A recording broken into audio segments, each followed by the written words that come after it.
우리는 성경에 대한 지식이 많아질수록 믿음의 열매로서 주님의 교회를 잘 세워가야 합니다.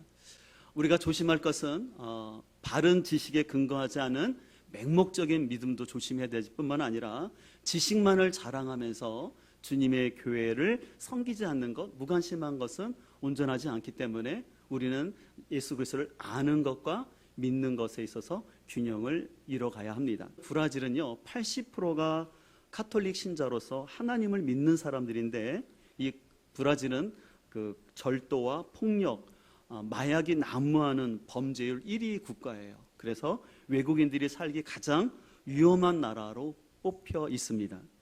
여러분, 인구의 80%가 하나님을 믿는다 하면서 범죄율 1위라는 것은 뭔가 모순된 것 아니겠습니까? 그것은 다시 말해서 그들의 아는 것과 믿는 것이 일치가 되지 않았기 때문에 이런 현상이 나타나는 것이죠.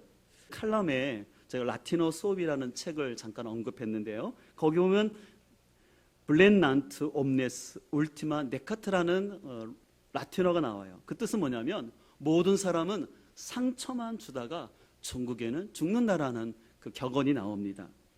우리는 흔히 다른 사람의 말과 행동 때문에 상처를 받았다라는 말을 자주 하게 됩니다.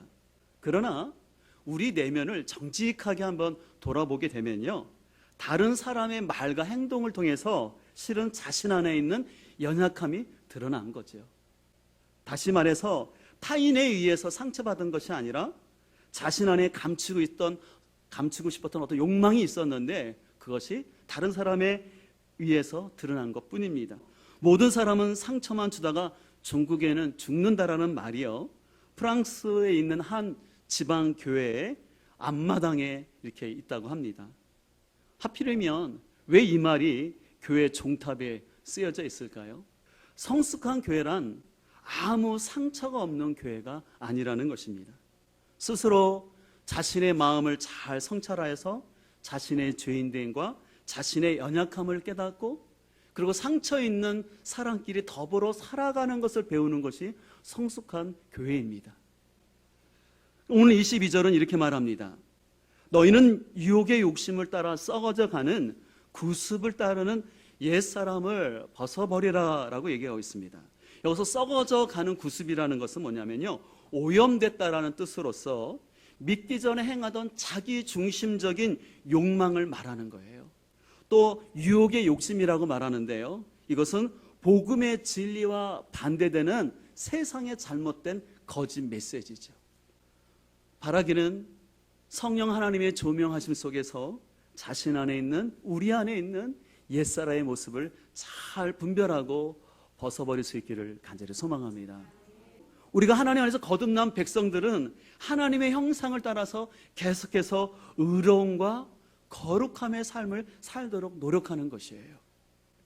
그런데 오늘 안타깝게도 오늘 에베소 교인들은요, 예수님을 믿는다 하면서도 계속해서 그들은 옛사람의 구습을 반복하고 있었습니다. 그 이유가 무엇일까요? 예수님에 관한 지식과 이론은 있는지 모르지만 그들 안에 예수님에 대한 인격적인 만남이 없기 때문에 그렇다는 것이죠. 사람의 변화는 이론이나 지식이 아니라 예수님의 사랑이 깊이 경험되어질 때 사람의 변화는 나타나거든요. 근데 그 예수님의 사랑을 어디서 알 수 있느냐? 그것은 내가 몸담고 있는 공동체를 통해서 이루어지는 것이죠. 내가 어떤 인터넷을 통해서, 어떤 책을 통해서 하나님에 대한 지식은 알지 모르지만 내가 진정으로 변화되고 하나님을 경험하기 위해서는 그리스도의 몸과 연합되어질 때 우리가 변하는 것입니다. 이런 차원에서 우리가 주의 만찬은 다시 한번 우리가 주님의 은혜를 기억하면서 내가 주님의 은혜의 보좌 앞에 나가는 것이고 또 우리 한몸됨을 이루는 것입니다.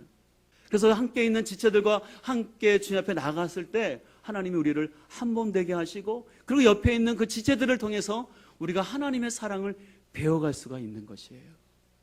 소망하는 것은 우리가 주님을 단순히 이론적으로 지식적으로 아는 것이 아니라 주님을 체험적으로 알아갈 수 있기를 간절히 소망합니다. 그리고 특별히 그것이 우리 공동체 안에서 이루어지길 소망합니다.